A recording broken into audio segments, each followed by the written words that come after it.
먼저 이제 생활기록부 연수를 하도록 하겠습니다. 유임을 보시면 될 것 같고요. 먼저 우리가 생활기록부라는 것을 하려면 자료 반영하고 이런 것들 이제 마무리 작업을 하는데, 우리가 생활기록부라는 것을 선생님들이 각각 쓰시잖아요. 과제특도 쓰고 뭐 종합의견도 쓰고 뭐 여러 가지 쓰는데, 그것들이 마지막에 꼭 자료 반영이 이루어져야 돼요. 실제로 어떤 학교들은 담임 선생님이 자료 반영을 하고 그 이후에 과제특을 써서 아이들이 누락된 경우가 있었거든요. 그래서 꼭 이제 지침을 정하실 때 우리는 언제까지 꼭 마감 그 자료를 다 입력하고 그 이후에 담임 선생님들이 수시로 끝까지 계속 반영할 수 있도록 그렇게 안내를 해주셔야 될 것 같고요. 두 번째 이제 검증을 하는데 검증이라는 것을 하면 오류가 나는 부분에 있어서는 확인 필요라는 메뉴가 뜹니다. 그렇죠? 말이 뜨죠. 그래서 확인 필요가 뜨는 항목에 대해서는 모두 다 완벽하게 검증에 안 걸릴 때까지 수정을 하셔야 되고요. 검증에 걸린 상태에서는 마감을 하실 수가 없습니다. 그런데 그 어쩔 수 없이 걸리는 것들이 있어요. 그걸 우리가 인정 오류라고 부르는데요. 예를 들어서 중3 때 아이가 재취학을 했으면 중학교 1학년, 2학년에 종합의견이라든가 자율활동이라든가 이런 게 없는 게 당연하잖아요. 그래서 검증에 그런 것들이 걸려요. 그러면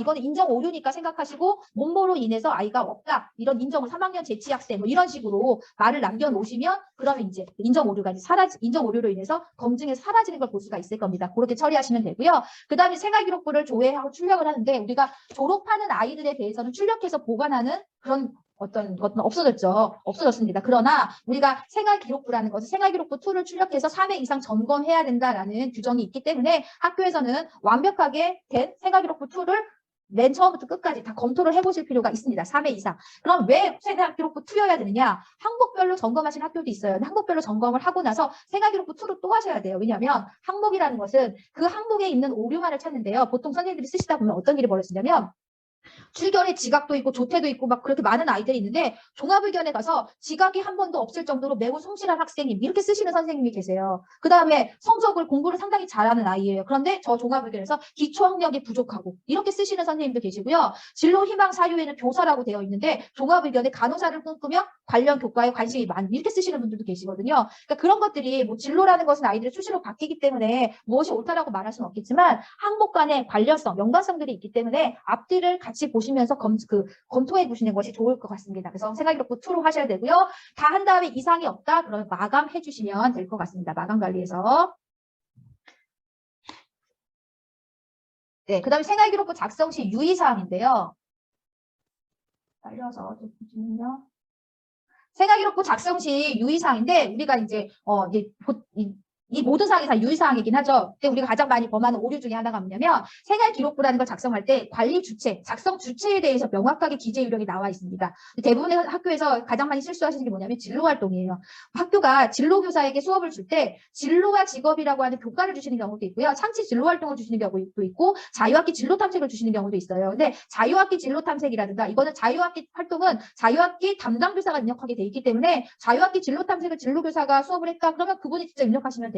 그리고 진로와 직업을 수업을 했다 그럼 진로와 직업에 대한 과제들을 그분이 쓰시면 돼요. 그런데 창체 진로 활동으로 수업을 했다라고 한다면 적어도 생활기록부 기재 요령에는 뭐라고 나와 있냐면, 진로 활동은 담임교사라고 입력 주체가 나와 있습니다. 그래서 진로교사가 입력하실 수 없습니다. 담임교사가 내용을 받아서 나이스에 입력하는 주체는 담임교사가 되어야 된다라는 거 말씀을 좀 드리고요. 생활기록부에는 기재할 수 없는 내용들이 있죠. 이거는 사교육을 유발하는 요소들이 있기 때문에 그렇습니다.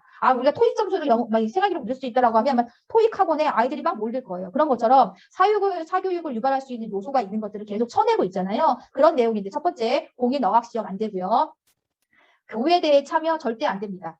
예, 이제 어떤 아이가 그 파주에서 그런 아이가 있었죠. 드론 되게 잘하는 아이. 그 아이를 제가 생활기록부를 한번 봤더니 학교에서 뭐라고 쓰셨냐면 드론 대회 참여, 해외 드론 대회 참여, 공군과 협약하여 회의 참여 이렇게 쓰셨더라고요. 절대 안 됩니다. 교회 활동이라든가 교회상 관련해서. 그 다음에 인증시험 쓸 수 없고요. 논문, 학회지 등재한 거 쓸 수 없고요. 도서 출간 사실 쓸 수 없는데, 이게 도서 출간이라는 게 단순히 글씨로 쓰는 것이 아니라 그림으로 사파로 참여한 경우에도 쓸 수가 없습니다. 그림을 잘 그려서 무슨 도서를 출간하는데 사파로 참여하면 이렇게 쓰시면 안 된다는 거. 특허, 어학연수 봉사활동 등 해외 활동 쓸 수 없고요. 부모와 친인척의 사회경제적 지위를 쓸 수가 없어요. 이거는 사회경제적 지위라고 해서 꼭 높은 지위만을 의미하는 건 아닙니다. 그래서 이모가 어떤 직업을 가져서 군인이라서 미용사라서 이런 것도 쓰실 수가 없다라는 거고요. 장학생 장학금 쓸 수 없고요. 구체적인 특정 대학명, 기관명, 상호명, 강사명 쓸 수 없는데, 이게 작년하고 달라진 게 있어요. 뭐냐면 옛날에는 작년에는 기관명만 쓸 수 없었어요. 근데 가로치고 기구단체 조직 등을 포함한다고 되어 있거든요. 그러면 우리가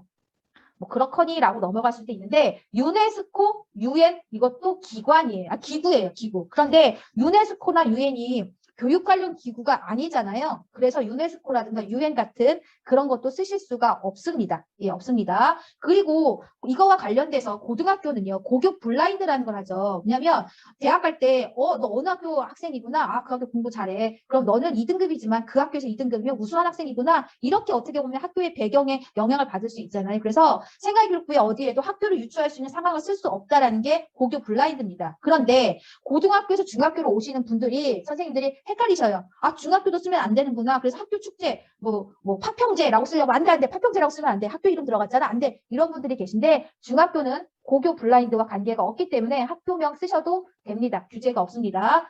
그거와 관련해서 기관명은 교육 관련 기관이라고 그러면 기관명을 다 쓸 수가 있어요. 뭐냐면 경기도 교육청에서 주최 주관한 쓰실 수 있어요. 작년에는 뭐 교육청에서 이렇게 구체적 기관명을 안 쓰기도 했거든요. 그런데 교육 관련 기관은 다 쓰실 수가 있어요. 거기에 더불어서 여기에 보면 이제 올해 첨가된 내용인데요. 교육 관련 기관이 직접 운영하는 기구, 단체, 조직도 포함돼요.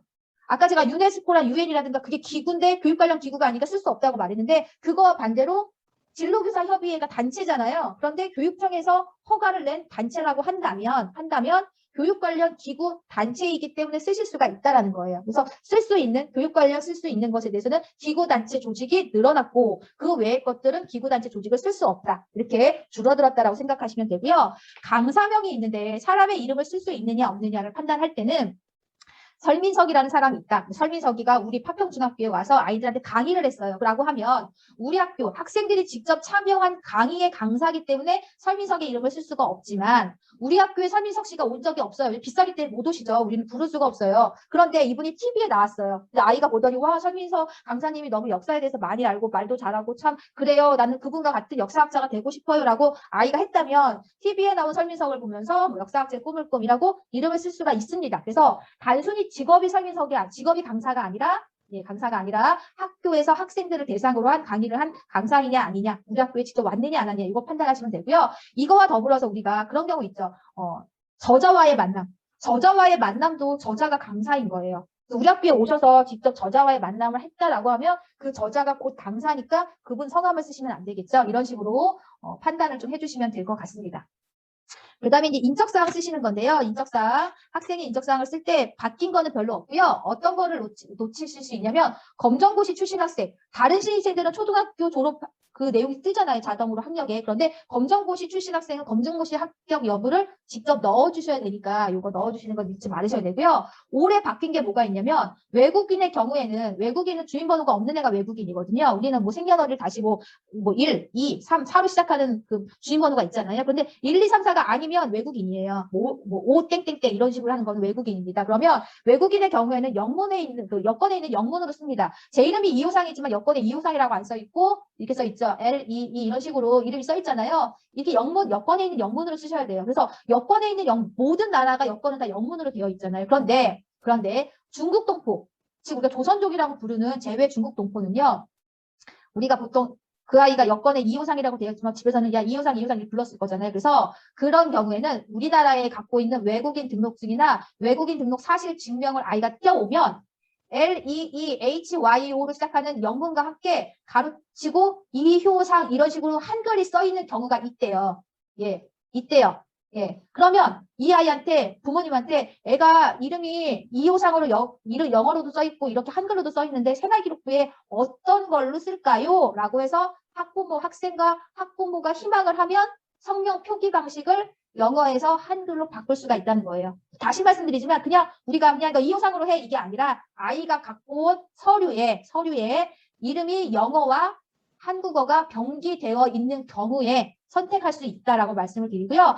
이 중학교 1학년 때 입학할 때 LEEHYOSNG로 써 있는데 서류를 갖고 왔더니 이호상이라고 바꿔달라고 한다라고 하면 정정대장으로 바꾸시면 됩니다. 표기 방식을 바꿀 때도 정정대장으로 바꾸시면 됩니다. 그 내용이 올해 바뀐 내용입니다. 외국인의 성명과 관련돼서. 그 다음에 주소를 할 때에는 우리가 3월과 9월에 주소 연계를 하잖아요. 행자부에서 그 주소 연계 갖고 오잖아요. 그걸 하는데 할 때마다 우리가 동의서를 받죠. 동의서는 5년간 보관합니다. 5년간 보관하고요.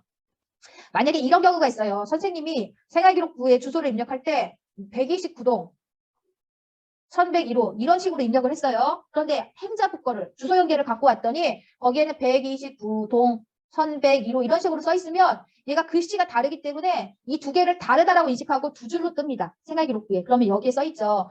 두 개의 주소를 누가 주소로 모아서 그냥 두어도 무방하고 선생님이 보시기에 아, 이게 이상한 거 아닌데 두 줄로 뜨는 건 좀 이상해.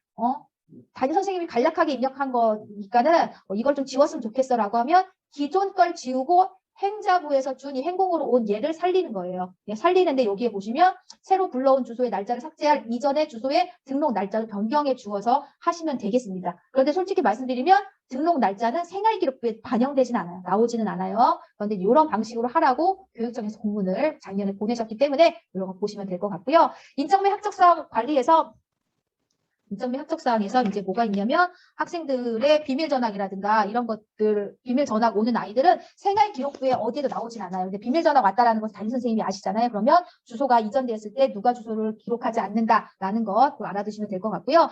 2학년, 3학년은 정정대장을 작성을 할 수 있죠. 여러 가지 항목 때문에. 근데 1학년은 이전 연도께 없으니까 정정대장을 작성하지 않지만 이름이 개명했을 때는 1학년도 정정대장으로 개명하셔야 됩니다. 그냥 쓱 바꾸시면 안 됩니다. 그 다음에 유예 면제 재취학등 학적 변동 시에 특기사항란에 사유를 입력하지 않는 사례가 있어요. 근데 이렇게 입력하셔야 된다는 거예요. 재취학이나 유예나 면제는 흔히 할 수 있는 학적 변동이 아니기 때문에 이 아이가 유예가 되면 몸모로 인한 유예, 몸모로 인한 학적 관리 이런 식으로 학적 특기사항이 들어가 있어야 돼요. 그래서 우리가 겨울에도 아마 생활기록부 점검이 있을 건데요. 점검을 할 때 저희가 학생 이동부를 보고 유예나 면제나 재취학이나 편입학 같은 아이들의 학적 변동사항을 저렇게 보거든요. 그래서 이거 입력되어 있나 보시고 입력 안 되어 있으면 지금이라도 입력을 하실 것을 말씀을 좀 드리겠습니다.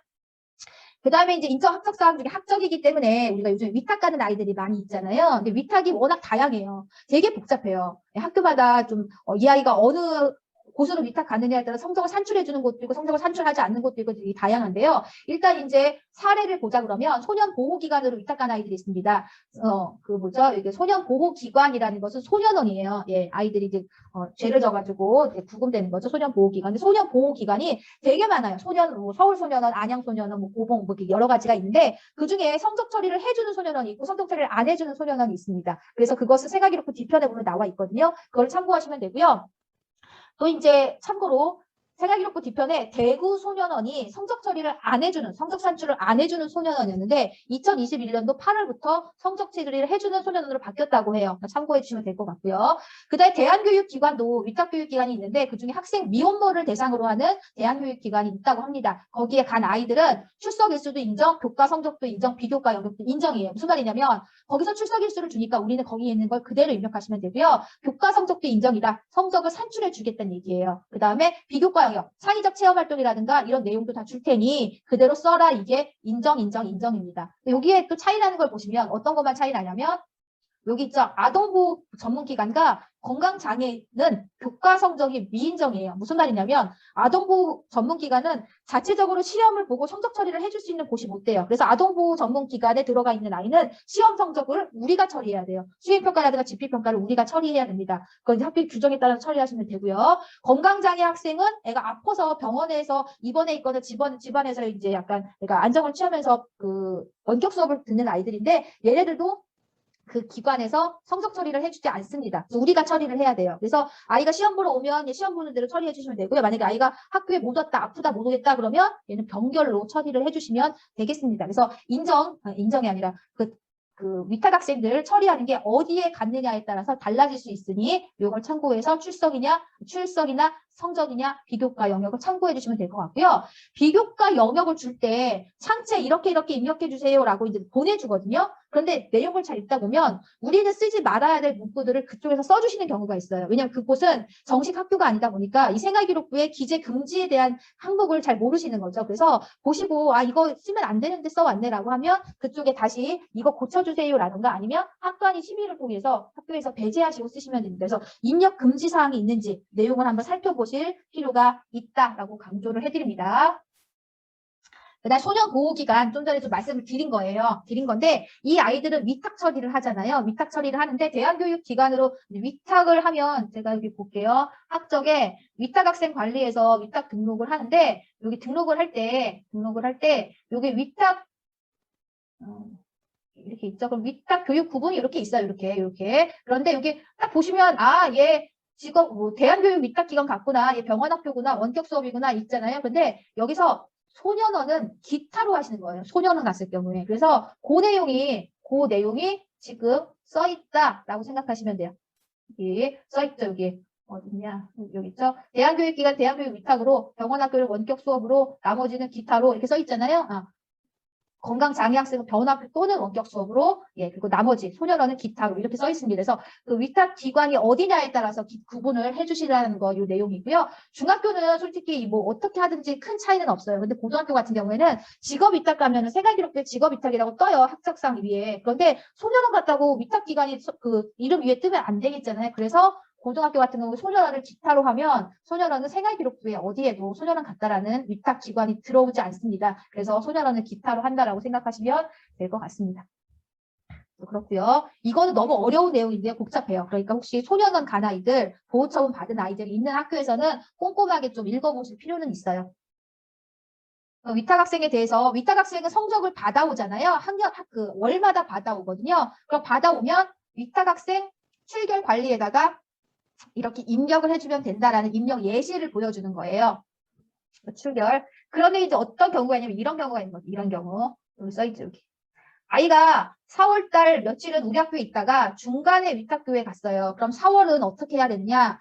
얘는 일일 출결 관리를 해도 되겠지만 굳이 하지 않고요. 우리 학교의 수업 일수와 결석 일수 이런 것들을 표시하고 있다가 위탁교에서 가지고 온 것과 합산해서 이거랑 합산하면 22일, 결석 3일, 미인정 결석 1일, 기타 결일 있잖아요. 합산한 것을 4월달 위탁 출결 관리에 넣어주시면 됩니다. 그래서 중간에 위탁 간 아이들은 우리 학교 내용과 위탁교에서 온 내용을 합산해서 위탁 출결 관리에다 넣어주시면 된다라는 내용이 여기 나와 있고요. 채팅이 하나 온 것 같은데. 선생님 자료가요. 2021년 생기부 기재 요령이 아니고요. 나이스 메뉴 업무 포털의 나이스 자료실에 가시면 교육정보 기록원 홈페이지로 들어가거든요. 거기 홈페이지에 가면 지금 연수하는 연수물이 있습니다. 중학교 학년 말 연수 자료가 있습니다. 그걸 보시고 하시면 되겠습니다. 이거 안 넘어갈까요? 네.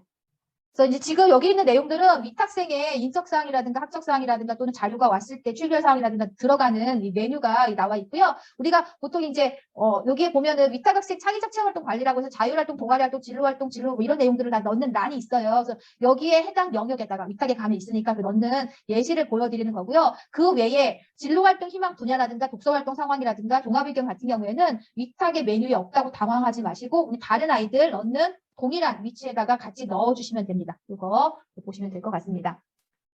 그 다음에 우리가 이제 거기까지 이제 위탁이 끝난 거고요. 이제부터는 이제 전반적인 아이들과 관련된 건데요. 월출결 마감을 꼭 확인하셔야 되죠. 우리가 생활기록부라는 것은 월출결이 마감된 것까지 반영이 되거든요. 최근에도 그런 일이 있죠. 지금 와서 보니 어느 한 반만 1월달 출결이 반영이 안 돼서 다른 반 다 191일인데 어떤 반만 185일이더라. 이런 학교들이 있어요. 그래서 월 출결 마감을 끝까지 하셔야 되고요. 보통 점검 때까지 안 그랬는데 왜 그러지라고 하는데 점검하시면서 뭔가 수정하시려고 1월에 출결 마감 풀었다가 다시 출결 마감을 하시고 반영하는 걸 깜빡하셨기 때문에 그래요. 그래서 끝까지 다 됐는지 확인해 보실 필요가 있고요. 이제 학급별 월 출결 현황 꼭 확인하시고요. 이런 거 출결과 관련돼서 그래서 2월 출결을 반영하지 않는 게 아니라 1월이나 2월 마찬가지입니다. 학년 말 출결 꼭 반영해 주실 걸 말씀을 좀 드리고요. 우리가 마지막에 이제 출결 특기 사항을 입력하죠. 또 안 넘어가네. 네, 출결 특기 사항을 이제 입력을 하는데 올해 바뀐 내용이에요. 뭐냐면 올해 장기 결석이라는 개념이 올해 좀 바뀌었습니다. 뭐냐면 작년에는 연속하여 출석하지 않는 걸 장기 결석이라고 했어요. 학교마다 우리는 장기 결석을 5일로 정할게요 라고 하면 아이가 연속으로 감기 뭐 복통이라고 하면 그거의 주된 사유 복통 3일 이렇게만 적으신 학교가 있었거든요. 작년에는. 근데 올해는 지침이 바뀌었어요. 뭐냐면 장기 결석이라고 하는 날짜를 학교가 정해요. 우리 파평중학교는 장기 결석을 연속 5일로 정했어요. 그런데 아이가 감기로 이틀 빠지고 수요일부터 학교 오기 싫어요. 미인정. 그러니까 태만으로 안 왔어요. 그럼 연속 5일이지만 이틀은 병결이고 3일은 미인정이잖아요. 그러면 여기에 보시면 장기 결석은 같은 종류로 연속하여 출석하지 않는 경우예요. 그렇기 때문에 입력하지 않습니다. 연속 5일이지만 병결 이틀, 미인정 3일이면 장기 결석에 해당하지 않아요. 그런데 아이가 5일을 월화수목금 결석했는데 첫 번째 날 감기, 복통. 그럼 5일간 다 병결이잖아요. 그럼 감기 이틀, 복통 3일을 다 써주셔야 됩니다. 다. 주요된 사유를 쓰는 것이 아니라 5일에 해당하는 이틀, 3일을 다 써주셔야 돼요. 그게 올해 바뀐 내용이고요. 우리 학교는 파평중학교는 5일을 정했지만 다른 중학교는 10일까지 정할 수 있어요. 4일에서 10일 범위 내에서. 4일에서 10일 범위 내에서 우리 학교는 연속 7일로 할래요? 연속 10일로 할래요? 4일에서 10일 사이로 정하실 수 있다는 거 말씀을 좀 드리고요. 그래서 우리가 생활기록부 출결 특기사항에는 장기 결석에 대한 사유는 꼭 쓰셔야 되고요. 두 번째, 기타 결석은 하루만 있어도 기타 결석에 대한 사유는 다 쓰셔야 됩니다. 부모간병, 이사조력. 그러면 부모간병 1일, 이사조력 1일 이런 식으로 다 쓰셔야 된다는 거 말씀을 좀 드리겠습니다. 그리고 학교장이 정한 장기 결석 중에서 어떤 아이가 개인정보를 보호할 필요가 있다고 판단되는 질병의 경우에는 학관위의 심의를 거쳐서 사유를 입력하지 않을 수 있다라고 돼 있잖아요. 요즘에 학교에서 아이들이 우울증 애들이 많아요. 그런데 우울증 5일 이렇게 쓰면 안 된다는 거예요. 그러면 쓰지 마느냐? 그것도 안 돼요. 그러면 어떡하느냐? 학년 말에 학교에서 선생님들 혹시 개인정보를 보호할 질병명이 있을까요? 라고 이제 메신저를 날려서 저희 반 우울증이 있습니다. 라고 하면 학과에서 심의를 거쳐서 그래 우울증은 개인정보를 보호할 필요가 있겠다라고 판단을 하시면 우울증이라는 것이 각 반에 있을 수 있잖아요. 그러면 모든 반이 다 우울증을 쓰시면 안 되는 거예요. 안 되는 거예요. 학과에서 결정했으니까 학교가 통일하는 거죠. 병원 진료 5일 이렇게 쓰시면 됩니다. 그래서 여자애들은 산부인과 계통이라든가 비뇨기과 계통 이런 거는 질병명을 쓰시기를 좀 꺼려하시는 경우가 있잖아요. 그러니까 그런 질병명에 대해서 좀 이렇게 공통적으로 학관위에서 결정하시면 된다라고 생각하시면 되고요. 그 밑에 단기 결석이나 반복적인 지각조퇴 결과를 입력할지 안 할지도 학관위에서 결정하시면 돼요. 우리는 지각조퇴 결과가 한 30일 되는 아이는 써주기로 했어요라고 하면 쓰셔야 되는 거죠. 예. 그리고 개근은 나중에 한 번에 입력이 가능하잖아요. 그런데 얘가 뭐냐면 얘가 나이스가 개근을 입력할 때는 지각조퇴 결과 결석가에 하나도 없는 아이는 자동으로 쫙 개근이라고 입력이 돼요. 수업 일수와 관계없이. 그래서 선생님들이 아셔야 될 건 뭐냐면 중도 입학생. 어떤 아이가 검정고시를 보고 5월 31일 날 입학을 했다. 그럼 다른 아이들보다 3월, 4월, 5월 말까지 세 달을 학교를 덜 다닌 거니까 수업 일수가 며칠이냐면 한 60일 정도가 빠지거든요. 130일밖에 안 돼요. 걔가 결석이 없다고 해서 개근을 주는 건 좀 형평성에 어긋나죠. 그래서 중도 입학생이나 중도 편입생 같은 경우에는 수업 일수가 많이 부족하다고 하면 개근을 입력하지 않습니다. 학교가 판단하시면 됩니다. 경조사로 인한 출석 인정 결석입니다. 경조사라는 건 뭐 할아버지 돌아가셨든지 뭐 결혼이라든지 이런 거 참석하는 걸 경조사라고 하는데 올해 바뀐 내용 중에 하나가 뭐냐면 그 사유가 발생한 날을 포함해서 연속으로 실시하는 걸 원칙으로 한다예요. 이건 바뀐 건 아니에요. 할아버지가 돌아가시면 좁은 거는 5일간 실수가 있어요. 5일간. 근데 할아버지가 수요일 날 돌아가셨다. 그럼 수, 목, 금까지 나오고 수, 목, 금 경조사로 쉬고 토, 일은 공휴일이니까 당연히 쉬고 월화. 그래서 5일을 쉬는 거예요. 수업일수 기준 5일이에요. 수, 목, 금, 토, 일은 당연히 쉬고 월화. 그래서 아이가 수요일 학교를 나올 수 있는 건데요. 올해 바뀐 거는 이거예요. 사망의 경우에는 사유가 발생한 날을 포함하지 아니하고 그 다음 날부터 처리할 수 있음. 이 말이 뭐냐면 할아버지가 수요일 날 돌아가셨는데 할아버지가 위독하셔서 엄마랑 아빠만 일단 병원에 가셨어요. 멀리 전라도에 있는 병원에 가셨어요. 그런데 저녁에 듣고 보니 아이가 이미 수요일 학교를 가 있는 상태에서 할아버지 돌아가셨는데 그런데 아이가 혼자 전라도로 올 수 없으니 부모님이 너 학교에 그대로 있어. 이따가 아빠가 저녁에 데리러 갈게. 그럼 그 아이는 목요일부터 경조사 일수를 쓰는 거죠. 그러면 목, 금, 토, 일은 당연히 쉬고 월, 화, 수. 그래서 사망의 경우에는 그 다음 날부터 5일간 쓸 수 있다. 요거를 말씀을 좀 드리는 거 올해 바뀐 내용입니다. 그 다음에 범법행위로 인한 책임 있는 사유인데요. 범법행위라는 것은 죄를 졌다는 얘기잖아요. 아이가 재판을 받으러 가거나 아니면 조사받으러 가면 이거는 미인정 결석이에요. 그런데 여기에 올해 바뀐 건 뭐냐면 미인정 결석으로 처리가 됐는데 나중에 재판을 받고 봤더니 무죄 판결이 났어요. 무죄 판결이 나면 죄가 없다는 거잖아요. 그러면 그래 그러면서 출석인정 결석으로 바꿔줘요. 소급 적용을 합니다. 소급 적용. 그런데 예외가 뭐가 있냐면 만약에 그 기간이 집필평가 기간이었다라고 하면 아이를 벌써 미인정 결석 처리를 해서 미인정 점수를 줬을 거잖아요. 그런데 이거를 출석 인정 결석으로 바꿔주면 성적까지 바뀌어야 되죠. 그래서 집필평가 기간은 제외가 되고 성적은 변경되지 않는다라는 예외사항입니다. 그 다음에 전입생은 학교장 허가 체험학습을 쓸 때 전화 볼 때 얘가 며칠 학교장 체험학습을 했는지 알 수가 없어요. 그래서 그 내용을 받아오는 것이 좋고요.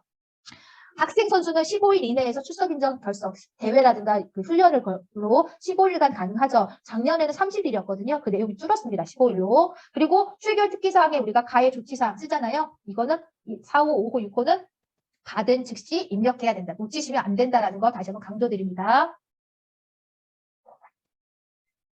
그 다음에 학교장 교회 체험학습이 올해 코로나로 인해서 40일에서 57일로 바뀌었습니다. 그거 참고해 주셔야 될 것 같고요. 수상으로 넘어가겠습니다. 수상은 다들 아시겠지만 학기 초에 우리가 학교 교육계획에 의해서 수상계획 세운 거에 따라서 수상을 진행하셔야 되고 2학기 초 30일 이내에 우리가 2학기 시상에 대해 다시 수립할 수 있었잖아요. 그거에 따라서 2학기를 진행하셔야 됩니다. 그리고요. 일단 연간 시상 계획에 있는 대회명과 대회 운영 계획, 대회 운영 결과, 상장 모두 대회 명칭이 동일해야 돼요. 종이 비행기 날리기 대회, 종이 비행기 오래 날리기 대회, 종이 비행기 멀리 날리기 대회, 비행기 날리기 대회 이런 식으로 막 중구난방 쓰시면 안 된다는 거고요. 요게 이제 올해 처음으로 이제 중3 아이들이 적용을 받죠. 2021학년도 모든 학생은 상급학교 진학 시의 수상 경력은 학생별 한 학기에 한 개씩만 제공을 합니다. 그래서 아이가 1학년 1학기 때 상을 3개 받았다 하더라도 상을 하나 받은 걸로 인정을 하는 거죠. 0.5점. 예. 그 다음에 1학년 2학기 때 상을 못 받았다 그러면 못 받은 거예요. 1학년 1학기 때 상을 빌려올 수도 없는 거죠. 그래서 수상은 학기 단위로 인정이 되고요. 생활기록부에 보면 1학년 1학기 몇 개, 1학년 2학기 상, 2학년 1학기 상에서 학기별로 상장이 쭉 나열되어 있는 걸 보실 수가 있습니다. 그래서 그걸 보시면 되고요. 중학교는 환경미화상과 같은 단체상 줄 수 없다라는 거 이제 변화된 건 없고요. 그런데 이제 여기서 올해 온 공문인데요. 이게 있었어요. 뭐냐면 올해 있었던, 일산에 있었던 어느 고등학교에서 있었던 일인데요. 이거예요. 뭐였냐면, 어떤 학교에서 2020년도에 1학기 때 7월에 대회를 했어요. 그런데 대회를 하고 나서 바로 이제 방학이니까 선생님이 방학에 들어가시고 나서 이 처리를, 라이스 처리를 언제 하셨냐면 계약을 하고 8월에 이제 계약하고 나서 처리를 했더니 7월에 대회를 했는데 선생님이 8월에 라이스에 기록을 하면서 이 대회가 2학기로 자동 저장이 된 거예요. 2학기로. 그런데 이제 그걸 올해 발견한 거죠. 그래서 학교에서는 당연히 7월달 대회니까 1학기로 바꿔줘야지라고 생각을 했는데 어떤 아이가 선생님 제가요 그 대회가 제가 상 받은 게 그거 하나밖에 없는데요. 2학기 때 이 상이 있어서 저 2학기 때 다른 대회 일부러 안 나갔어요. 그래서 이 상을 1학기로 바꾸시면 안 돼요. 이렇게 민원을 제기한 거예요. 그래서 학교에서는 이도 저도 못하고 이런 상황이었어요. 그랬더니 교육청에서 이렇게 공문을 보낸 거예요. 뭐냐면 2019년도와 2020학년도의 수상 경력 중에서 혹시 잘못해서 학기가 달리 들어간 경우에 한해서는 바꿔줄 수 있다. 1학기로 등록해야 되는데 모르고 2학기로 등록했다. 그럼 2학기를 1학기로 바꿔줄 수 있다. 그런데 학생마다 아까 말했던 민원처럼 학생마다 나 그냥 2학기 상으로 둘래요. 이럴 수도 있잖아요. 2학기 상이 없으니까. 그래서 그 경우에 그 학생에 한해서 심의를 통해서 수상 연월일을 정정을 허용할 수 있다. 이렇게 공문이 온 거예요. 그런데 이게 말씀드리지만 2019년, 2020학년도의 수상에 대해서 2021학년도만 한시적으로 허용이에요. 그렇기 때문에 지금부터 수상 경력을 입력하실 때 잘못 입력하시면 내년에 또 이렇게 공문이 올 리는 없다. 그러니까 올해는 좀 철저하게 좀 해주시고요. 1학기 때 대회는 무조건 1학기 때 방학 전까지 처리를 하시는 게 안전하다라고 말씀을 좀 드리겠습니다. 그런 내용입니다. 네, 창의적 체험활동인데 창의적 체험활동은 학생이 이수한 내용을 시간을 하기 때문에 아이가 출석 인정 결석이라도 다 출석해야지만 이수 시간이 이제 반영이 된다라는 거 말씀을 좀 드리고요. 올해는 체험학습을 간 학교가 많이 없으니까 근데 이건 이제 뭐냐면 아이가 다리가 아파서 다른 아이들 2박 3일간 수련활동 활동하는 아이가 학교에 나와서 이제 뭐 책을 읽거나 어떤 프로그램을 할 수 있잖아요. 근데 학교에 나왔기 때문에 결석이 아니죠. 그런데 만약 수련활동 간 아이들이 자율활동 17시간을 인정받았다라고 한다면 이 아이는 도서관에 와서 만약에 학교폭력 예방교육이라든가 뭐 이런 것들을 그 아이만을 위한 자체 프로그램을 학교에서 운영했다면 그것도 인정 가능하다라는 게 이 문구입니다. 그래서 수련회 미참석자도 학교에서 창의적 체험활동, 해당 영역에 해당하는 그런 프로그램을 개별적으로 학교에 실시했다면 써줄 수 있다라는 내용이고요. 자율활동, 진로활동 이런 것들은 모든 학생들에게 다 특기사항을 써주셔야 되죠. 모든 학생들에게 누락되면 안 됩니다. 그리고 여기가 이제 중요한데요. 우리가 생활기록부 검증을 하잖아요. 검증에서 누가 기록 합계와 이수 시간을 일치하는지 검증하는 루틴이 빠졌습니다. 그게 한 2년 전부터 빠졌어요. 2, 3년 전부터. 왜냐하면 나이스의 누가 기록은 필수예요. 근데 나이스의 누가 기록을 하는 것은 필수가 아닙니다. 그럼 필수가 아니란 말은 뭐냐면 우리가 누가 기록하여 관리하는 건 맞는데요. 법적으로 맞아요. 그런데 누가 기록의 양식과 방법과 관리 방법은 교육감이 정하고 경기도 교육감은 학교장이 정한다라고 했어요. 그래서 학교에서 우리는 나이스에다 누가 기록을 할 거야 라고 정하시면 나이스에다 누가 기록을 하셔야 되고요. 우리는 교무수첩에다 누가 기록을 할 거야 그러면 교무수첩에 하시는 거예요. 그래서 나이스에 하는 게 필수가 아니다 보니까 누가 기록과 이수 시간을 맞춰보는 검증이 없어졌어요. 그런데 나중에 선생님들이 그걸 눈으로 정확하게 확인을 하셔야 되고요. 만약에 확인이 안 돼서 아이가 나중에 전학을 딱 보냈더니 누가 기록이랑 이수 시간이 안 맞는데요. 이런 경우가 전학 가면 항상 많이 걸려요. 그래서 당해년도에 있는 거는 우리가 수정해서 보낼 수 있지만 당해년도가 아니고 작년도에 잘못됐다고 하면 고칠 방법이 없거든요. 그래서 누가 기록 실수와 이수 시간 실수가 맞는지를 꼭 확인해 보실 필요가 있겠습니다. 예, 질문이 하나 들어와서 답변 드리겠습니다. 출결 특기사항 관련입니다. 연속 5일 결석이지만 2일 복통, 3일 감기는 질병 결석으로 복통, 감기 기재 대상이고 연속이 아니지만 복통으로 3일, 나중에 또 3일 동일 질병 결석이지만 연속이 아닌 경우 기재 대상이 아닌가요? 예, 기재 대상 아닙니다. 학교에서 학교에서 연속을 5일로 잡았다고 하면 3일 결석하고 뛰었다가 또 3일 하면은 연속 5일에 해당하지 않기 때문에 쓰지 않습니다. 예, 학교에서 정한 장기 결석이라는 건 연속의 개념입니다. 연속. 누가 기록 검증하지 않는다는 거 알아두시면 되고요. 우리가 정규 교육 과정에서 이루어지는 학교 스포츠 클럽은 동아리 활동에 들어가니까는 잘 들어가는데 저희 학교도 이제 아이들 점심시간마다 이렇게 줄넘기를 하거든요. 그 줄넘기 한 것이 정규 교육 과정 이외에 방과후 학교 스포츠 클럽으로 인정이 되죠. 방과후 학교 스포츠 클럽은 우리가 학생 생활에서 반영을 해야지만 들어가요. 그런데 실제로 방과후 학교 스포츠 클럽을 하고 나서도 나중에 반영을 안 해서 누락되는 학교들이 있거든요. 그래서 정규교육과정 이외에 방과후 학교 스포츠 클럽은 꼭 담임 선생님이 반영을 해주시는 걸로. 그래서 이거는 이제 메뉴가 학생 생활에 없죠? 예, 학생 생활이 아니라 여기 학교 스포츠 클럽 관리 있죠? 여기 학생 생활에 여기에서 학교 스포츠 클럽 정보 가져오기 이거를 눌러야지만 체육에 있는 방과후 학교 스포츠 클럽이 반영이 됩니다. 이거 누락하시면 안 된다고 말씀을 좀 드리겠습니다. 네, 이거 넘어가겠습니다. 그래, 자율동아리입니다. 자율동아리는 아이가 아무리 많이 했어도 자율동아리는 한계만 인정이거든요. 그래서 만약에 어떤 아이가 영어 자율동아리하고 과학 자율동아리를 했는데 둘 다 열심히 했어요. 그러면 나중에 너 영어 자율동아리를 등록해줄까? 과학 자율동아리를 등록해줄까? 라고 해서 아이가 저 영어 자율동아리를 등록해주세요 라고 하면 자율동아리 담당 교사가 여기에 메뉴에 보면 여기 학생부 반영이라는 메뉴가 그 버튼이 있어요. 그걸 띡 누르면 영어 자율동아리가 반영이 되고요. 과학 자율동아리 선생님이 들어가면 그 아이의 학생부 반영에는 이게 비활성화가 됩니다. 그래서 하나만 들어갈 수 있어요. 그런데 이런 경우 있죠. 전출생이 있어요. 전입생. 학생이 그 전 학교에서 1학기 때 자율동아리를 마치고 왔어요. 자율동아리는 학기 단위로 할 수 있으니까. 그래서 1학기 때 영어 자율동아리를 하고 왔어요. 근데 우리 학교에 와서 영화 관련 자율동아리를 2학기 때 만들어진 자율동아리를 아이가 또 했어요. 그러면 둘 중에 뭐를 선택할 거냐라고 했더니 아이가 저는 그 전 학교 거 영어 자율동아리를 선택하고 싶어요 라고 하면 그 선택할 수 있는 교사가 지금 없잖아요. 우리는 영어 자율동아리가 전입교에서 갖고 온 거니까 그거는 담임교사가 하시면 됩니다. 학생 생활에 창의적 체험활동 동아리 활동 기록 담임용에 가면 자율동아리 선택할 수 있는 게 있어요. 그래서 전학생의 자율동아리든 동아리 활동 뭐 이렇게 그 수정이라든가 이런 것들은 동아리 활동 기록 담임용이라는 메뉴를 활용하시면 된다라고 말씀을 좀 드리겠습니다.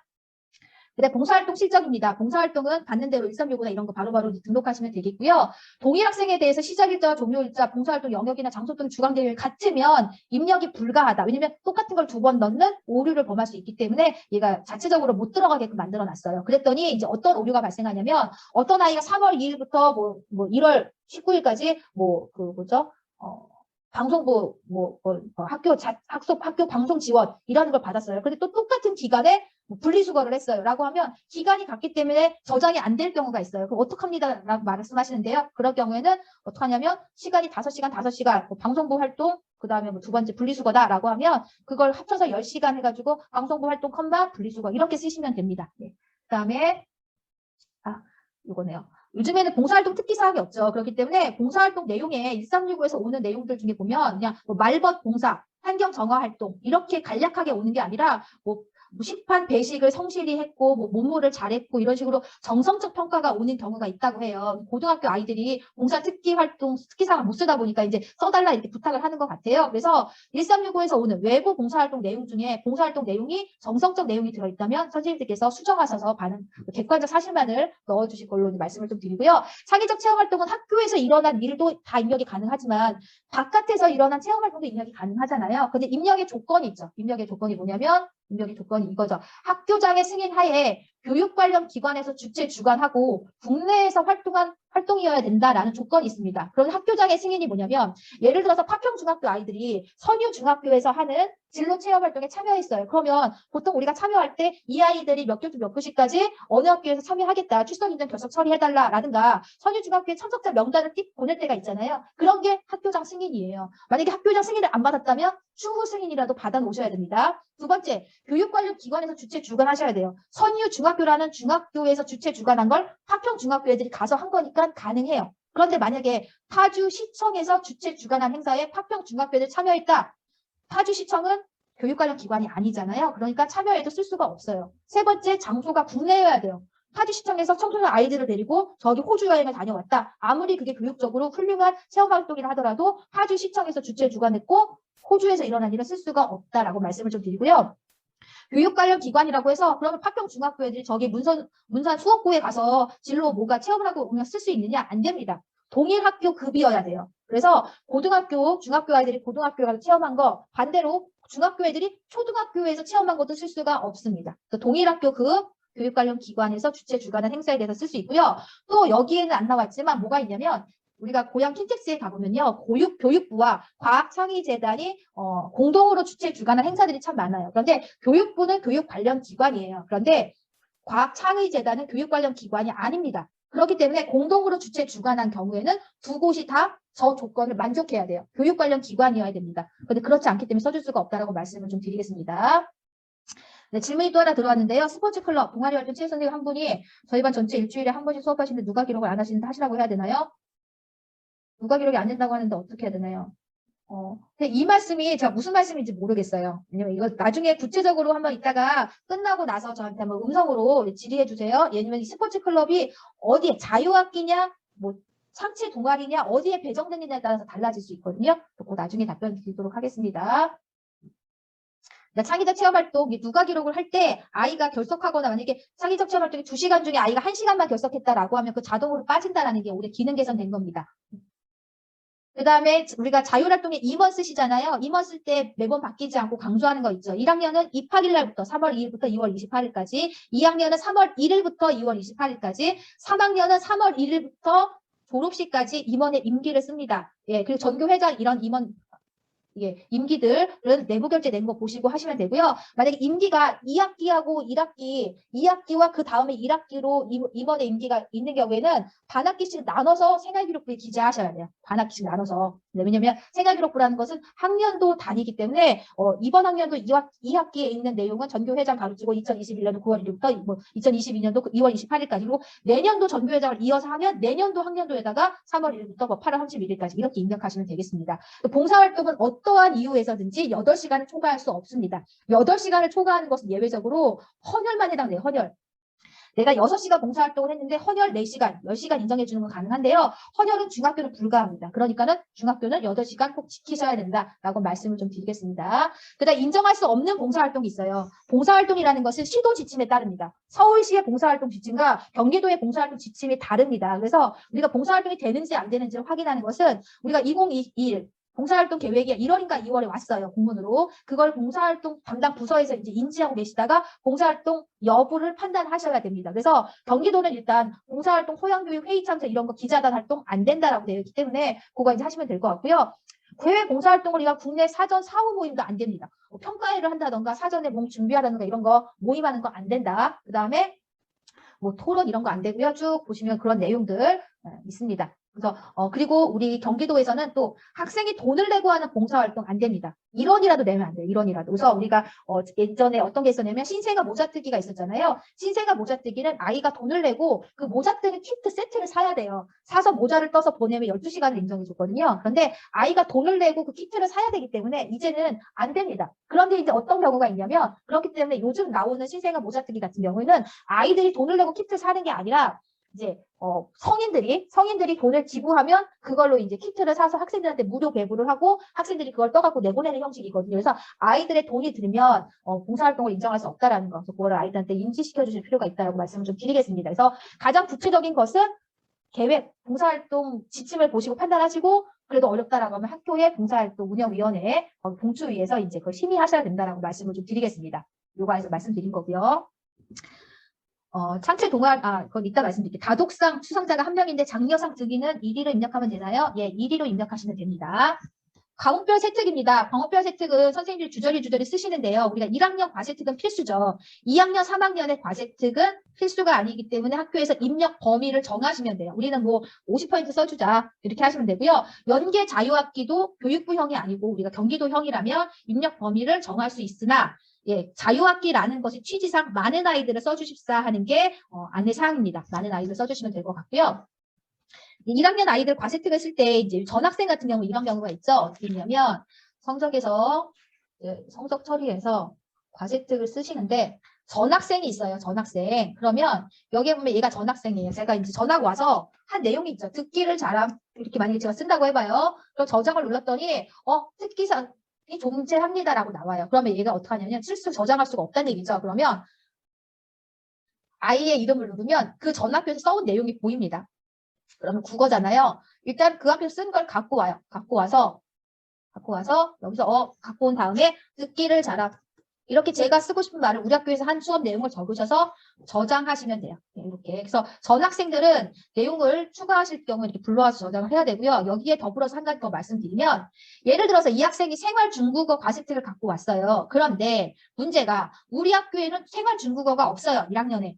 그러면 얘를 어떻게 해야 되느냐라고 고민하시는 학교가 있어요. 왜냐하면 이미 생활 중국어가 생활 기록부에 반영돼서 왔잖아요. 그런데 우리 학교는 생활 중국어라는 과목이 없어서 나중에 이 학생을 학년 말 성적 처리할 때 생활 중국어 국어 P, 수학 P, 도덕 P 이렇게 이수 처리를 할 건데 생활 중국어는 우리 학교 없으니까 P 처리가 안 되겠죠. 그러면 생활 성적은 없는데 저 밑에 생활 중국어 과세특은 있는 케이스가 나오는 거예요. 얘는 어떻게 하시냐면 과감하게 지워주시면 돼요. 왜냐면 우리가 2, 3학년 같은 경우에도 아이가 생활 중국어 막 배우다가 10월 달에 전학을 왔어요. 그러면 우리 학교에는 일본어를 배워요. 그러면 이 아이가 실질적으로 생활기록부에 남는 성적은 일본어에 대한 성적이지 중국어를 아무리 많이 배워왔다 하더라도 결과적으로는 성적 처리하는 일본어만 성적이 남는 거잖아요. 그런 것처럼 제가 생활 중국어를 아무리 열심히 배워왔다 하더라도 성적 처리를 우리 학교에서 하면 우리 학교 교육과정에 있는 대로 성적 처리가 되기 때문에 쟤는 생활 중국어를 이수한 게 아니에요. 그래서 우리가 과세특이라는 것은 이수한 과목에 대한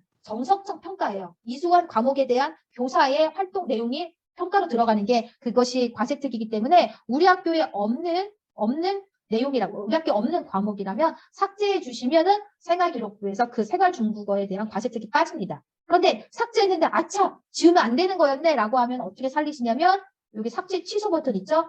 여기 삭제 취소 그래서 생활 중국어 누르고 반영하면 또 다시 살아납니다. 예, 이렇게 살아납니다. 그러나 다시 말씀드리지만 우리 학교에 없이 교육과정상의 전입생과 우리 학교가 차이가 나서 아이가 배운 내용을 과세특으로 적어왔지만 성적 처리가 그 과목이 안 된다고 하면 그 내용은 지우셔야 됩니다. 제 생활기록부 전입 전출할 때 좀 그런 내용이 많이 생기더라고요. 그 다음에 과세특을 쓰는데 과세특에 영재교육 사실 쓰시잖아요. 영재교육 쓸 때 넘어갔네요. 꺽쇠, 골뱅이 꺽쇠 쓰시는 거 아시죠? 영재교육 쓰시는 방법이고요. 우리가 과학영재다. 그러면 과학영재는 과학 과세특에 쓰시면 되고요. 수학영재다. 수학에 쓰시면 되고 컴퓨터 정보영재다. 정보에 쓰시면 돼요. 그런데 어떤 영재교육기관은 수학과 과학을 일부씩 해가지고 수학, 과학, 통합교육을 하시는 학교가 있어요. 그럼 이거는 개인 세특에 씁니다. 왜냐하면 수학도 아니고 과학도 아니고 어디다 쓸지 모르기 때문에 개인별 세특에다가 꺽쇠, 골뱅이 꺽쇠로 쓰신다라고 생각하시면 되고요. 발명교육도 쓸 수가 있는데 발명교육은 꺽쇠, 골뱅이 꺽쇠 쓰지 않습니다. 쓰지 않고 관련교과가 뭐냐면 기술과정 또는 과학이에요. 그래서 기술과정이 있다면 기술과정이라는 과목에 발명교육 내용 쓰시면 되고요. 과학 과목이 있다 과학 과목에 쓰시면 되고 우리 2학년에는 기술과정도 없고 과학도 없다. 그러면 또 개인 세특에 쓰시면 됩니다. 뭐 두 과목 다 없는 학교는 없겠지만 그 다음에 이제 모든 학교는 방과후 학교 교육활동을 입력하지 않는다라고 되어 있잖아요. 방과후 학교를 한다 하더라도 입력은 불가합니다. 그런데 지금 학교들이 하고 있는 거 있죠. 뭐냐면 교과 보충 있잖아요. 교과 보충 프로그램 그것도 방과후 학교의 일종이기 때문에 입력할 수 없습니다. 들은 학생에 대해서 그거는 공문으로 왔어요. 안내가 됐기 때문에 입력할 수 없다라고 말씀을 좀 드리겠습니다. 예, 앞으로 넘어갔네요. 예, 그 다음에 앞으로 넘어간 게 아니라 예, 이거 다 말씀드린 거니까 넘어가겠습니다. 그 다음에 이제 자유학기인데요. 자유학기든 뭐든 뭐 생활기록부 담당자분들이 다 같이 하시니까 이 자유학기에서 이제 강조하고 싶은 것가 뭐가 있냐면 어디 있을까요? 학생생활에서 자유학기가 있잖아요. 선생님들이 많이 이제 누락하시는 것 중에 하나가 예를 들어서 이렇게 있죠. 이렇게. 어떤 아이가 전학을 왔어요. 전학을 오면 담임 선생님들이 야, 우리 학교는 예술체육도 있고 주제선택도 있고 한데 너 뭐 들을래? 주제선택에서 뭐 들을래? 해서 아이를 막 빨리빨리 수업에 막 배치를 하잖아요. 아이들한테 야, 너 축구반이야. 축구반 운동장으로 가야 돼. 너 동아리를 뭐 거든 동아리는 어느 반으로 가야 돼. 안내를 참 잘 해주세요. 그런데 실제로 안내만 하고 아이가 수업에 들어가기는 하는데 나이스에서 아이를 배정을 안 해요. 배정을 안 하면 그 수업을 담당 교사가 특기사항을 쓸 때 아, 우리 학교 우리 반에 30명 있지? 30명. 그 아이들만 특기사항을 쓰세요. 실제로 전학 온 애 31명인데 그 아이를 생각하지 않고 명단을 대충 보고 그냥 하시다 보니까 누락되는 경우가 있거든요. 그래서 그거를 확인하는 가장 쉬운 방법은 뭐냐면 담임교사가 진로탐색 학생 배정하시잖아요. 배정할 때 우리 반 아이를 눌러보면 아 진로탐색은 다 하나씩 들어야 돼. 그런데 얘는 하나도 배정이 안 돼 있네? 그럼 얘를 배정하셔야 되고요. 그러면 이제 뭐 주제 선택도 봤을 때 우리 반은 주제 선택이 우리 학교는 1기, 2기에서 4개씩 들어야 돼 라고 돼 있는데 다른 아이들은 다 4개씩인데 그 아이만 하나로 안 돼 있다 그러면 그 아이는 4개로 배정해야 되죠. 그래서 이렇게 배정 숫자를 보시고 배정이 누락된 애가 없는지를 확인해 보실 필요가 있겠습니다. 그럼 배정을 잘 하면 나중에 뭐 특기사항 쓰는 거는 담당 교사가 하실 거니까 그렇게 배정하실 걸 말씀을 좀 드리고요. 그 다음에 독서 활동 상황인데요. 독서는 아이가 독서 기록장 갖고 오면 하시면 돼요. 그런데 담임 교사한테 내면 담임 교사가 공통에 입력하시고 선생님 저는 수학 귀신이라는 책을 읽었어요. 수학 선생님께 내면 수학 선생님이 수학에다가 입력하시면 됩니다. 해당 교과 관련 독서는 쓰시면 되는데 아이가 이제 판단하겠죠. 그리고 독서 기록장이랑 이런 거 쓰고 나서 아이한테 다시 돌려주시면 됩니다. 그런데 입력하는 방법은 도서명과 저자만 입력하고요. 올해 바뀐 내용 중에 이거가 있어요. 뭐냐면 예를 들어서 아이가 1학년 때 스스로 토지라는 책을 읽었어요. 토지, 박경리를 읽었어요. 그래서 1학년 독서활동 상황에 입력을 했어요. 그런데 3학년 때 아이가 또 토지를 읽었어요. 선생님께 입력해 주세요라고 하면 입력 불가하죠. 왜냐하면 이거랑 중복되니까. 그래서 우리가 중복 독서활동 상황은 중복하에 입력하지 않는다라는 규정이 있기 때문에 1학년 때 책을 읽었고 3학년 때 책을 또 읽었지만 아이가 1학년 때 써 있으니까 3학년 때 입력하지 않습니다. 그런데 뭐가 있냐면 아이가 1학년 때 토지를 읽었어요. 혼자. 그런데 3학년 때 국어 시간에 국어 선생님이 아이들한테 수업의 일환으로 얘들아 토지라는 책을 읽자. 읽은 다음에 우리 토지에 나오는 그 시대의 여성상에 대해서 지금 현재 여성상과 그 과거의 여성상에 대해서 토론을 해보자라는 수업을 했어요. 그랬더니 그 아이가 선생님 제가 토지를 읽고요. 그 시대의 여성상은 이랬던 것 같아요. 지금은 여성들이 되게 진취적인데 그때는 그랬지 못했던 것 같고요. 뭐 이런 문제점이 있고요. 아이가 막 그 의견을 냈어요. 그러면 여기에 보시면 단순 독후활동 이외의 교육활동을 전개했다면 도서명을 포함하여 그 내용을 다른 영역에 입력이 가능하다고 되어 있잖아요. 국어 선생님이 과세특에다가 토지를 읽고 여성상에 대한 토의를 했는데 아이가 이러이러한 의견을 제시했다라는 내용을 과세특에 쓴다면 얘는 중복이 아닌 거예요. 예, 중복이 아닌 거예요. 왜냐면 단순 독후활동 이외의 교육활동을 전개했기 때문에. 그래서 1학년 때 토지가 써 있다 하더라도 국어 과세특에 토지라는 단어를 쓸 수가 있다라는 겁니다. 그런데 단순 독후 활동만 진행했다면 얘들아 국어 토지라는 책이 유명해 읽어 독후감 써 그러면 국어 시간에 토지를 읽고 독후감 작성함 이렇게 쓸 수는 없다는 겁니다. 예. 쓸 수 없습니다. 그래서 단순 독후 활동이 아닌 경우에만 쓸 수가 있는 거예요. 그 도서명을 쓸 때는 앞에 다른 독서에 중복이 되어 있다 하더라도 중복으로 여기지 않는다라고 말씀을 좀 드리겠습니다. 근데 독서활동은 독서활동 아이가 제출한 걸로 증빙을 하시면 되고요. 그 다음에 어딨죠? 예. 독서도 1학기, 2학기 구분이 되죠. 쭉 나와 있고요. 그리고 여기에 없는데 올해 뭐가 있냐면요. 번역본과 원서의 개념이 생겼어요. 번역본 한마디로 한글로 쓴 것과 영어로 쓴 것. 얘도 같은 책으로 인식합니다. 같은 책으로. 만약에 신데렐라는 책을 읽었어요. 신데렐라. 아이가 신데렐라 책을 읽었는데 너무너무 간단하면서도 재밌으면서 좀 슬퍼요. 그래가지고 아이가 이걸 감동을 받아서 영어로 된 신데렐라 책을 읽었어요. 그래서 1학년 때는 신데렐라를 그냥 한글로 된 거를 독후감을 써서 냈고 2학년 때는 원서로 된 거를 써서 냈어요. 라고 해도 이 두 책은 같은 겁니다. 그래서 1학년 때 책이 입력되어 있으니 2학년 때 원서로 된 신데렐라는 쓰시면 입력하시면 안 된다. 중복으로 본다라는 게 올해 지침의 기재 요령이 나와 있습니다. 그다음 학교폭력인데요. 학교폭력은 받은 즉시 입력이죠. 그리고 졸업할 때 1, 2, 3, 7호는 지워주고 4, 5, 6, 8호 같은 경우에는 심의에서 지워주는 시기를 결정한다는 거 제가 뒤에서 졸업할 때 다시 한번 말씀을 좀 드릴게요. 그리고 우리가 봉사활동 특기사항을 입력하지 않죠. 봉사활동 특기사항 입력한 칸이 없어졌어요. 그런데 봉사활동 특기사항을 어디죠? 그 학교에서 한 봉사활동, 그러니까 주기적으로 성실하게 잘했다면 행동특성비 종합의견에 입력이 가능합니다. 행동특성 종합의견의 봉사활동 특기상 학교 봉사에 대해서만 입력이 가능하다라고 생각하시면 되고요. 행동특성의 종합의견은 뭐 복사에 붙여넣기 하시면 절대 안 되죠. 절대. 예. 오류가 크게 납니다. 예, 그 다음에 나중에 사진 중학교 3학년을 졸업할 때 졸업연도 사진으로 입력한다. 고등학교 3학년은 졸업연도의 여권 사진으로 입력하지만 중학교는 졸업연도 사진이라는 조건이 있지 꼭 여권 사진은 아니어도 되고요. 학급 담임교사가 A, B, A로 변경되면 예전에는 A, B 또는 B, A로 돼 있었는데 A, B로 하시면 됩니다. 원서를 읽은 경우 영어로 입력해야 하나요? 예, 제목은 영어입니다. 예. 원서니까 영어. 우리가 신데렐라 쓰지만 원서로 읽었다면 CI 이렇게 되겠죠. 그렇게 쓰시면 돼요. 원서인 경우에는. 그다음 학교폭력 가해 조치사항을 2년이 지나면 지워줘야 되잖아요. 4, 5, 6, 8호 같은 경우에. 근데 모르고 교사가 놓쳐가지고 5년, 6년이 되도록 안 지워진 경우가 있다라는 거죠. 그래서 꼭 지워주셔야 된다. 그리고 생활기록부 2를 가지고 3회 이상 꼭 하셔야 되고요. 중학교는 제 취약이지만 편입학이라는 용어는 쓸 수도 있어요. 어떤 아이냐면 외국인 아이가 우리나라 교육을 받았다가 그만뒀다가 다시 오면 편입학이거든요. 근데 혹시 우리나라 아이인데 편입학이라는 용어를 쓴 아이가 있는지 한번 확인해 보실 필요가 있다. 이건 학적이 좀 어려운 부분이기 때문에 그런데 일단 알아두실 필요는 있겠고요. 출결 상황에서 우리가 학원 가거나 이거는 사교육이기 때문에 미인정 결석 처리하고요. 해외 어학연수 갔다라는 것도 미인정 결석 처리예요. 아이들이 이제 막 방학 직전에 이렇게 체험학습 내고 가잖아요. 그런데 그게 여행이라면 체험학습이 되지만 어학연수 같은 경우에는 체험학습이 안 돼요. 미인정 결석입니다. 그래서 그런 거 알아두십사고 나와 있고요. 3학년 졸업 처리할 때 요거 3학년 개인정보 활용 동의서 받으시잖아요. 그런데 얘가 작년에 아마 공문으로 안 나갔을 거예요. 왜냐면 매년 해야 되는 거기 때문에 이제 공문으로 안 나갔더니 학교들이 받아야 돼? 몰랐네? 그리고 아이들이 작년에 코로나로 안 나오고 이러잖아요. 그래서 몰랐네? 이런 학교가 있었는데요. 3학년 개인정보 진로 관련해서 고등학교에 올려보내는 활용동의서 꼭 받으셔야 되고요. 양식은 기재유령 책자에 나와 있습니다. 그다음 학교폭력 유보의 개념 있죠. 유보가 뭐냐면 1, 2, 3호에 있습니다. 1, 2, 3호는 뭐냐면 서면사가 뭐 보복금지 이런 거잖아요. 근데 아이가 중학교 1학년 아이가 처음으로 학교폭력을 했어요. 그래가지고 미안해요 해가지고 너 다시는 학교폭력 하지 마.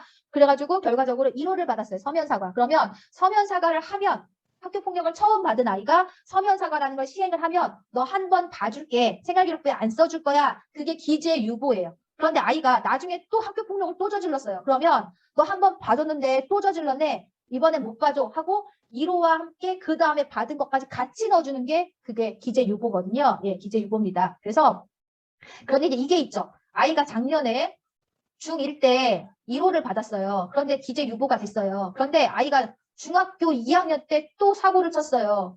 그래서 1호를 또 받았어요. 그러면 얘는 유보가 됐지만 사고를 또 쳤으니 이것도 넣어줘야 되죠. 넣어줘야 됩니다. 그런데 중학교 2학년 시점에서 중학교 1학년 가해 조치사항을 넣어주려면 정정대장으로 넣어줘야 되잖아요. 근데 그렇지 않고 여기 써있죠. 뭐라 써있냐면 기재 유보된 조치와 새롭게 추가된 조치를 받은 학년도가 다를 경우에 작년에 받은 거, 올해 받은 거 다를 경우에 중학교 1학년 때 받은 얘를 정정대장으로 넣는 것이 아니라 얘를 중학교 2학년에 병기를 해줘요. 병기. 중학교 2학년 칸에다 넣는 거예요. 대신에 얘는 내부결제일이 2020년 몇 월 며칠이겠죠. 얘는 2021년 몇 월 며칠이겠죠. 예. 그러니까 받은 날짜가 다르지만 입력하는 것은 올해 거. 추가 조치된 학년도에 같이 써줍니다. 정정대장으로 쓰지 않습니다. 이렇게 알아두시면 되고요. 전학 가는 아이들은 유보 내용도 같이 넣어줘야 돼요. 전학할 때. 그 다음에 우리가 지워줄 때죠. 지워줄 때. 그래서 우리가 1, 2, 3, 7호는 졸업 즉시 삭제예요. 근데 이 졸업 즉시 삭제라고 해서 화요일이 졸업이라고 해서 어차피 화요일에 졸업할 거니까 월요일날 빨리빨리 업무 처리하지 뭐 월요일날 지우시면 안 돼요. 졸업 이후에 지우셔야 돼요. 졸업 이후에.